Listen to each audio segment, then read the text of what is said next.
Hello, everyone. Thank you for joining us today. Welcome to the fourth installment of the Emsisoft malware removal series. Today, we're covering manual fileless malware removal.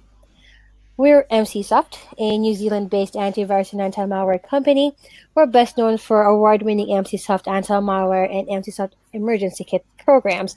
My name is Catherine. I'll be your host for today, and with us to guide us through the session is one of our senior malware analysts, Elise. Hello, everyone.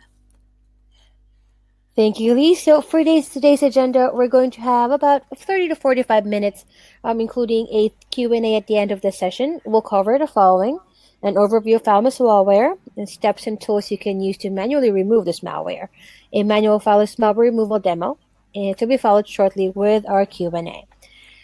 So with that, with just some housekeeping items throughout the webinar, feel free to submit your questions and we'll try to answer all of them during the Q&A portion at the end of the demo. If you're on a desktop computer, you will see the question box on the right side of the screen. If you're on a cell phone or a tablet, it should be at the bottom below the video.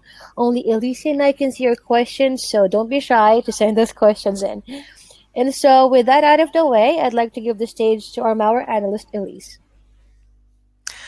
Thank you for joining us again. We've talked before about malware and how to remove it manually, but today we will take a closer look at fileless malware. This is a group of malware that doesn't use traditional malicious files. Instead, the malicious part of the malware, which we also call its payload, is stored somewhere else. And somewhere else can be, for example, on a website or in the Windows registry. And this sounds maybe like the developer of such malware needlessly makes things complicated, but the scope of this mechanism is usually to try to avoid detection by security products. I saw some comments on the blog article not being about real fileless malware because there are still files involved. Fileless malware does not refer to malware that drops no files at all. It means that the malicious part is not stored in a file or folder. The files we will examine in our example are only pointers to other locations that contain the actual malicious code. Fileless malware can be used for a range of malicious activities, but quite often we observe it performs click fraud or crypto mining. And in case you're not familiar with these terms, both are linked to a description in the Fileless malware removal blog article. Just as with any other type of malware, we'll only be using tools that can be used by anyone and are freely available.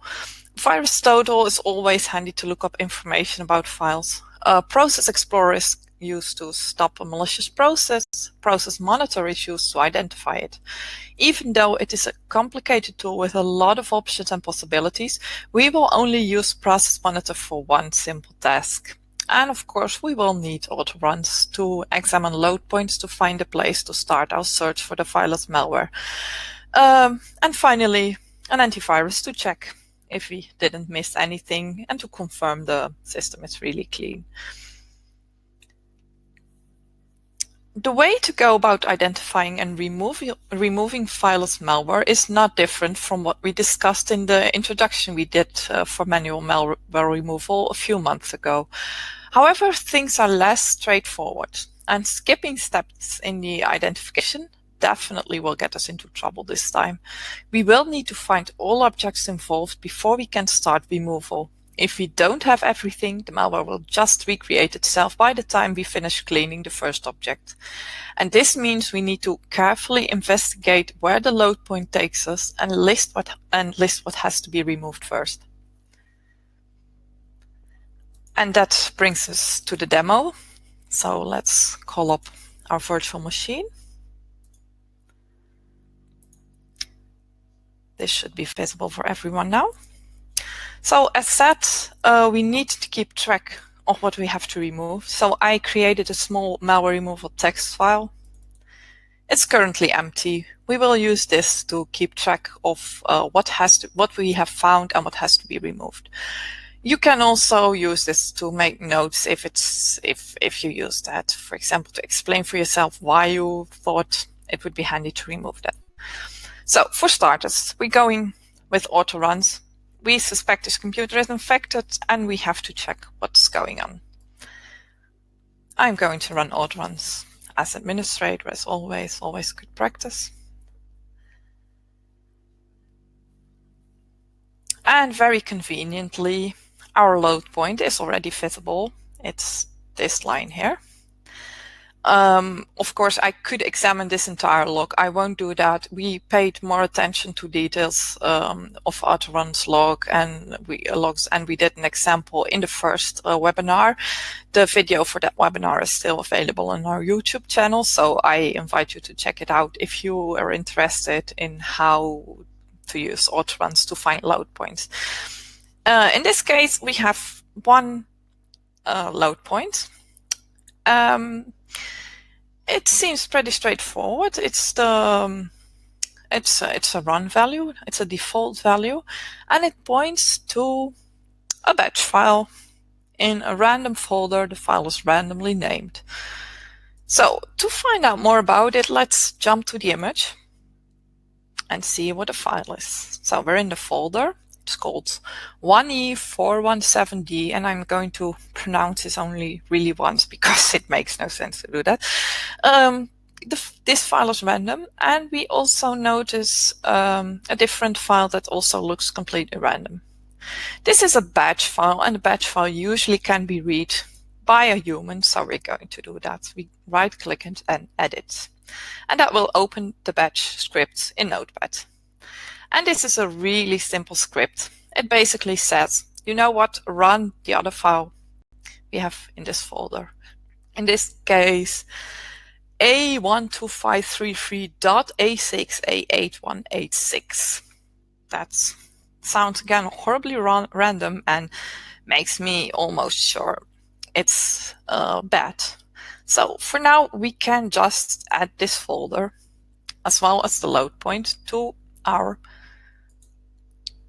I'm going to copy the address to our text file. This folder has to go. It contains 2 files, but we really don't have to list those files separately because if we delete a folder, it should be okay. Let's also quickly add our load point.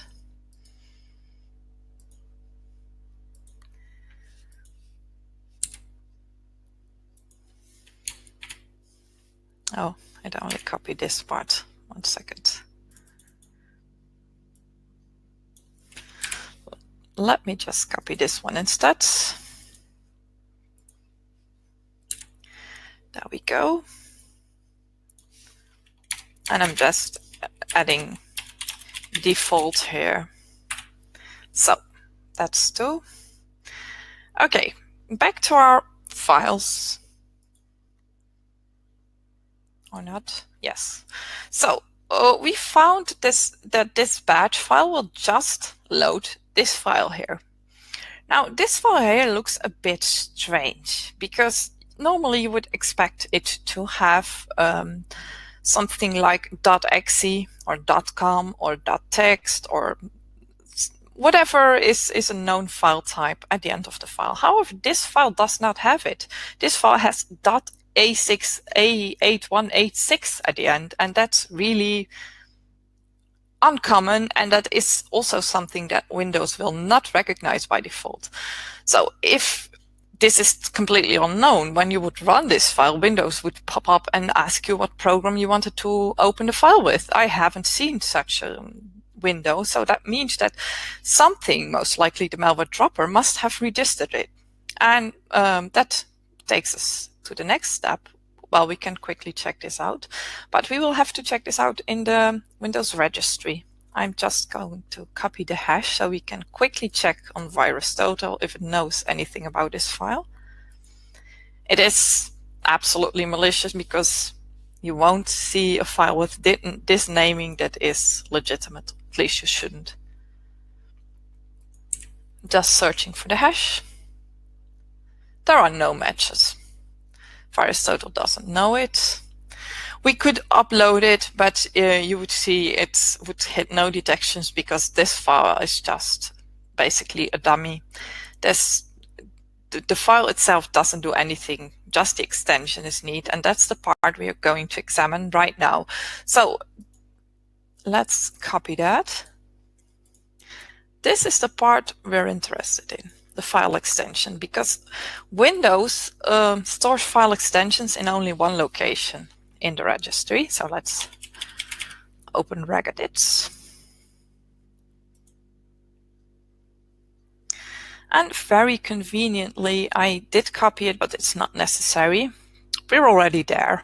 That's total coincidence. As you can see, Windows has a complete list here of all extensions that are registered with it. You will see .exe, you will see .text. You can see here 7z from 7zip, for example.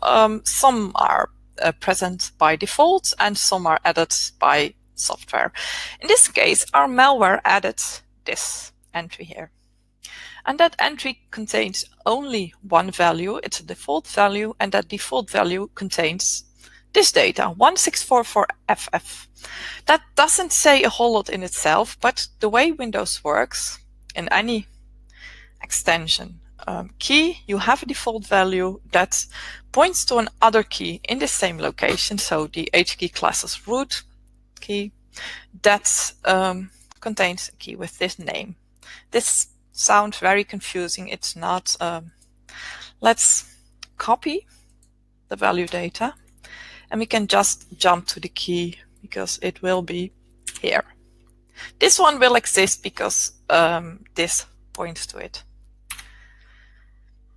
And sure enough, it's there. There we have it. It does not have any data, but it has subkeys. And this subkey structure is normal for any file extension. You will see shell, open, and command, and this command window will determine what a certain file will do when it is executed. If this is not present, Windows will say, you know what, I have no clue what to do with this, and nothing is executed. So the malware would not run.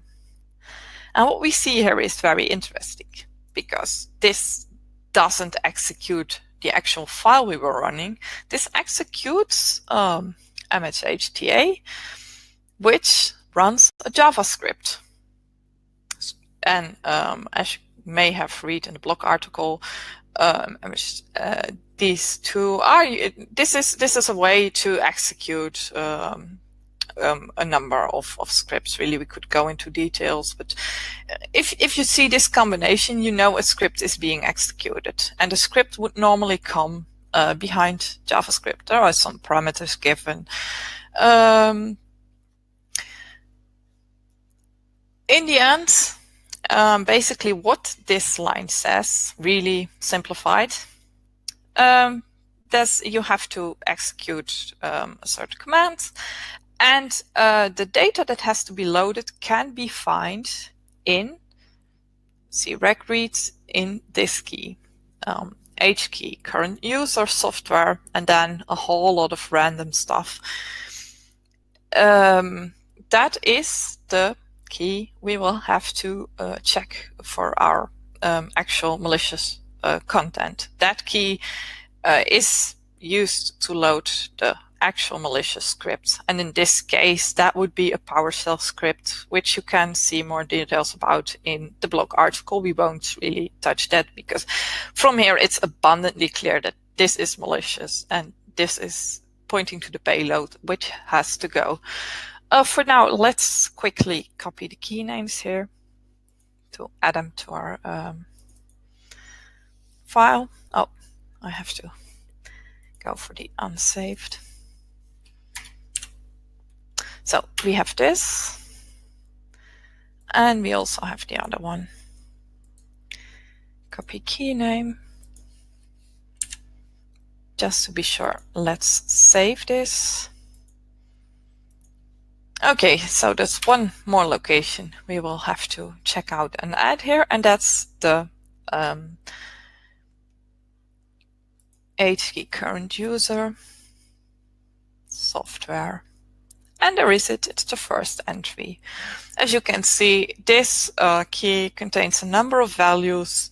They contain absolute gibberish, but we do know that this contains this script because that's value we just checked out the last time in the shell open command subkey clearly loaded the script from within this key.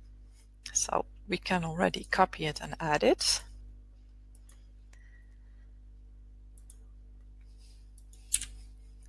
So we have one folder and 4 registry objects that have to go.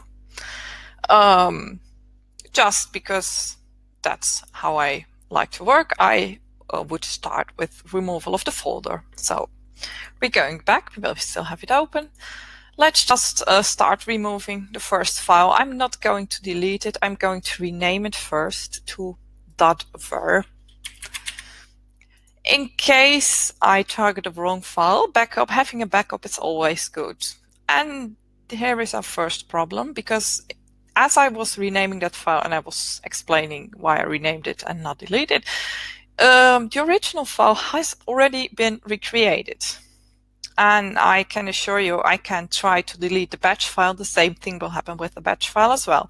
So something is interfering with our cleaning process. I can try to clean out the registry now, but the chances are high the same thing will happen. So we will need to find out what is recreating this file and folder structure.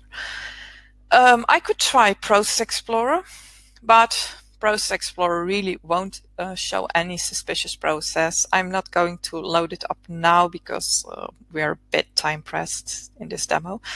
So we're going with Process Monitor, and what I want to find out with Process Monitor is what process is responsible for recreating this file. The advantage of using this file is that it has a completely random name. There is no other object on this virtual machine that has the same name. So I can do the capture. I start Process Monitor. Let's do that. I'm starting this. I'm accepting the terms. And Process Monitor will start. For now, I'm going to stop the capture, because if I don't do that, it will just continue to record and record and record and making a very long log. So I have stopped the capture and cleared the display so we don't see any events. I'm going to copy our file name. Then I'm going to start the capture, delete the file, and then when I see the file has been recreated, I stop the capture again, so I won't have a log that will take up gigabytes. The log will still be long enough so that it will be impossible for me to just examine it manually, so we will use a simple filter. I'll explain it. It's really a simple one, because 99.99% of the log we really don't use. We are only interested in one event. So I'm going to start a capture. Delete the file. I'm just doing Shift Delete now.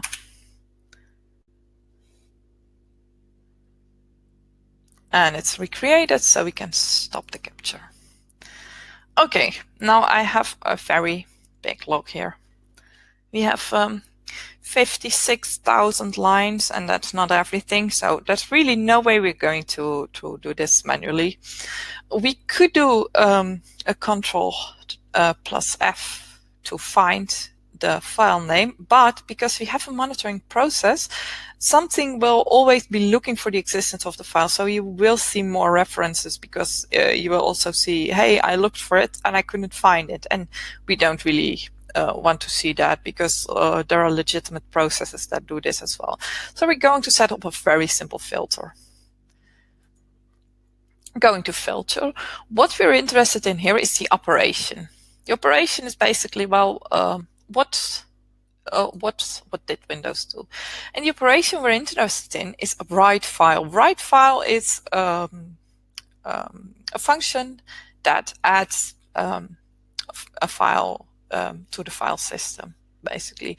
Well, it's not that simple, but for now it suffices. So we have operation is write file. If that is the case, we include line, so we will only see write file. Going to add that. Okay. You can see we only have write file operations here, and now we're going to do simple find, put in our file name, and find next. And what have we here? The file's being created, and it's being created by a legitimate file, the Microsoft Registry Server rexver32.exe, which is a legitimate file, but can be used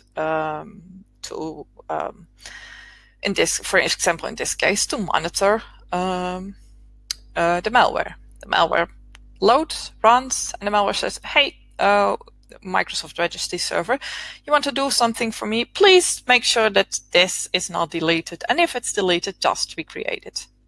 So we now know the name of the process we have to kill, so we can close Process Monitor. And it's now time for Process Explorer. Again, run as administrator. Wait for it to load. This may take a while because this computer has active malware running and is not as fast as it should usually be. So let's find our culprits. At the bottom, very nice, we have the process here. Right click, kill process tree, because this is a tree you can see. Yes, I know, sure.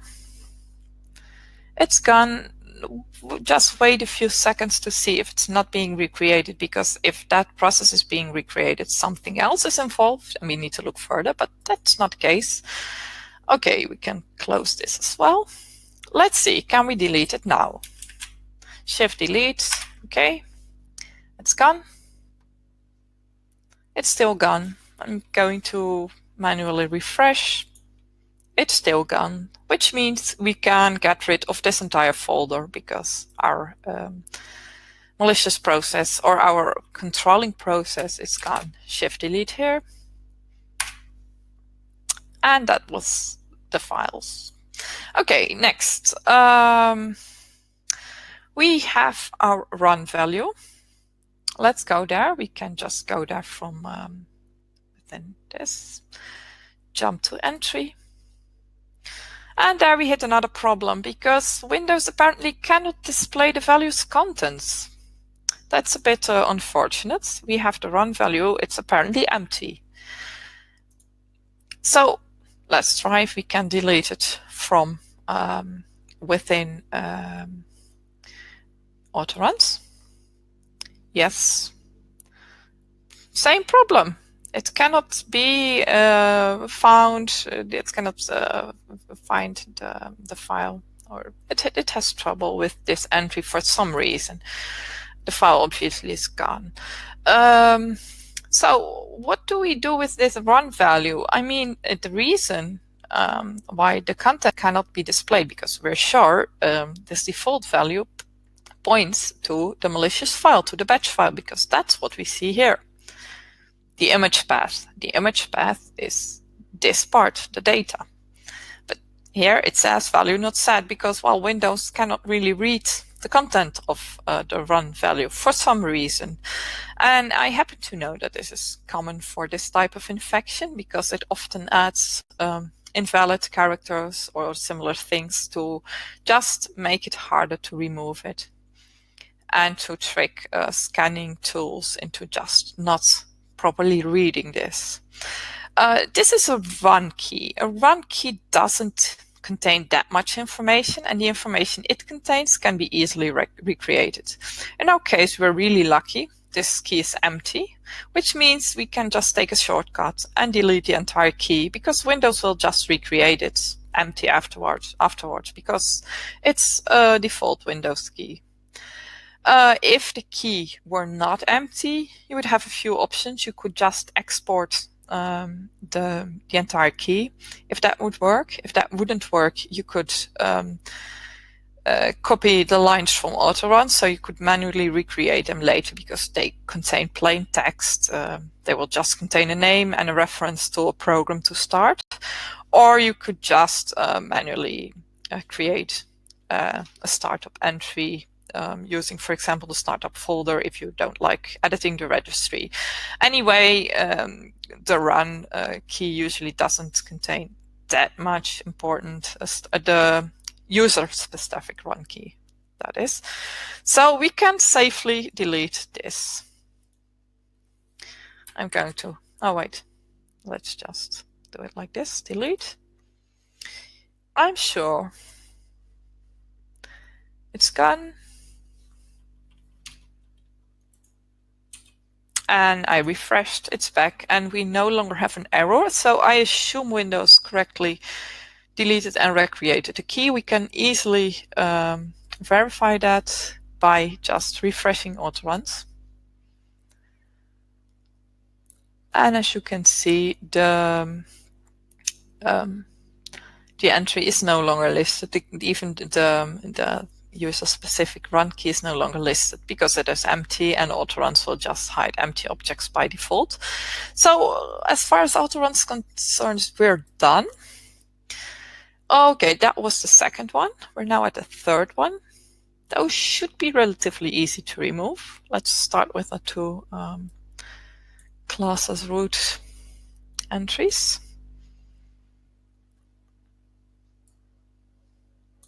You could just type in it at the in the top bar. Let's delete this one. Delete. Yes. This seems all fine. It's not being recreated. Then we have this one. Let's quickly check the name. Yes, that's the one. Always be careful when editing the registry. Always set a restore point, make a backup manually using whatever tool you like. A restore point usually is enough. Okay, that's gone as well. Now we only have the key with the load point left. That's software. Here it is. Delete. And that was the last of it. With that, we took care of all malware and all traces we found. Let's just save this for reference. And as always, you can run a scan. My computer is not protected because I turned it off. Otherwise, this whole demo would not have been possible because it's hard to get this malware to run with Emsisoft running, and I assume with other antivirus as well. So let's just see, because we still have our dropper here on screen. That should be detected, of course.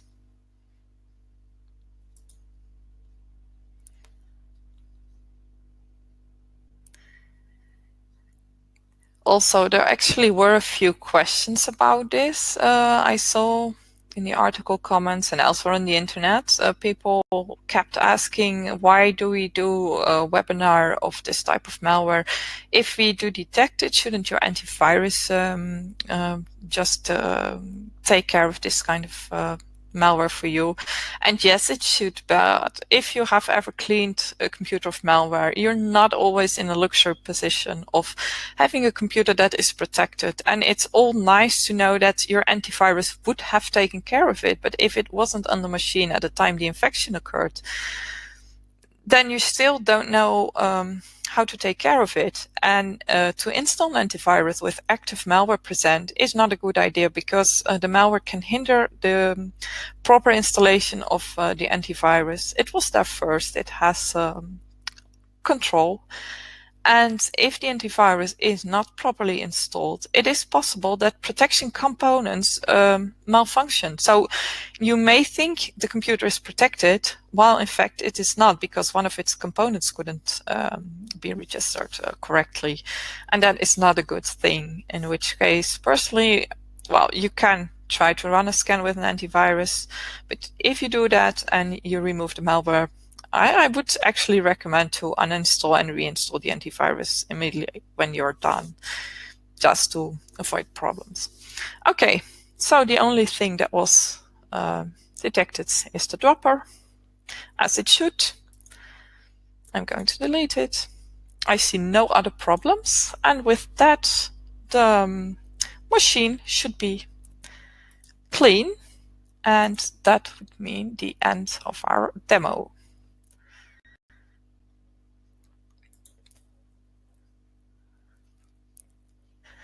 Well, we hope you enjoyed the demo. It's even better to never be in a situation where you have to practice this, of course. And to avoid infecting a computer, no matter if it is with Fileless or other malware, make sure you have a good security product installed. For example, Emsisoft anti-malware. Just as important is to keep Windows up to date as well as any other installed programs. Fileless malware is quite often dropped via unpatched vulnerabilities. Updates are very important to remedy this. And last but not least, avoid opening links or attachments from unknown sources or downloading files from shady websites because you as a computer user are a very important part of the security of your own computer. All right. Thank you, Elise, for that great session. I'm getting started with our Q&A portion. I think you answered one of the earlier ones that we got.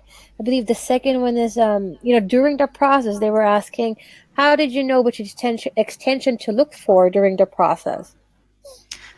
Yes, I think I answered that one because it's basically the part that comes after the dot in the file name. And there is one note that I didn't make that I should have done probably. You have an option in Windows to show the extensions of all file types, and when you do malware removal, you really should do that. Otherwise, you can sometimes see malware that, for example, uses a name order confirmation.pdf.exe. And if you hide extensions for known file types, you would just see order confirmation.pdf. So that option, it's in the folder options, the second tab from the left. I forgot the name, but it is there. That's an option you always should enable, so you can see the actual extension of the file. And that extension will always be present in the HKey classes root key in the registry under that name. And from there, you just look what it points to. That's another key in the same location, and that key should have a shell open command subkey structure, which in turn will contain the actual path of the file that is loaded. If you want to see how this is done, you could do it, for example, for text files. Look up HKey classes root /.txt. Check what it has in the default value data. Go to that key that's referenced there, then look up. You probably will see txt file there. Go to HKey classes root txt file and open the shell open command subkeys to see what it should be opened with. And you probably will see Notepad listed there, or whatever your text editor is, of course. Gotcha. So that is a lot of information, but don't worry, everyone. They did get some comments earlier. We will have a recording of this posted on YouTube. So in case you wanted to take notes of that, we'll let you know once it's available, the on-demand version.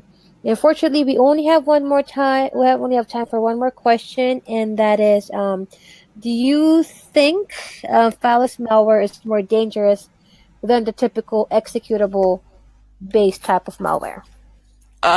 No, it's not more dangerous because it's the fact that it is fileless only means it's hiding better. But what makes malware dangerous is its actual scope. So, for example, a ransomware that targets your business and tries to encrypt all your files in such a way that you can't recover them is a lot more dangerous and can do a lot more lasting damage than this type of malware. And in this case, I'm referring to crypto miners or click fraud malware, which is annoying, can consume a lot of resources, but does not directly affect your personal data. Or, for example, think about banking malware that tries to steal your banking login data or your passwords that maybe may give access to very sensitive information.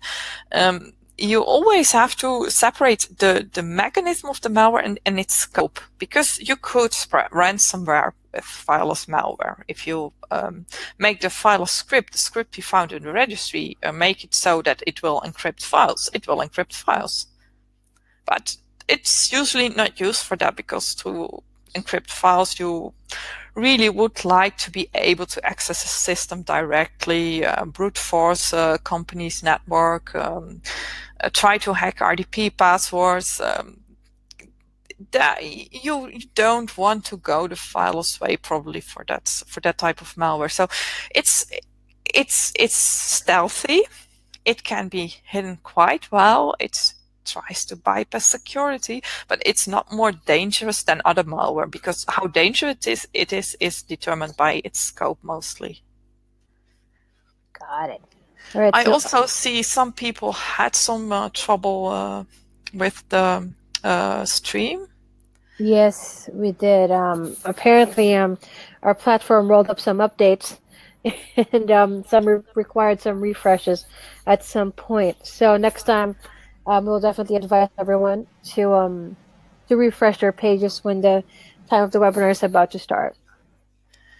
Yeah. Yeah, I also saw one other question maybe I can address. Sure. How does one translate this gibberish into a script? That's why you have a script interpreter.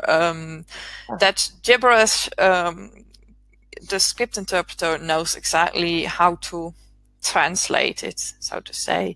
Sometimes scripts are obfuscated, sometimes the actual command may contain the information necessary to de-obfuscate the script or to interpret properly. But in this case, it's not for removal. It's not that important to know this. It's only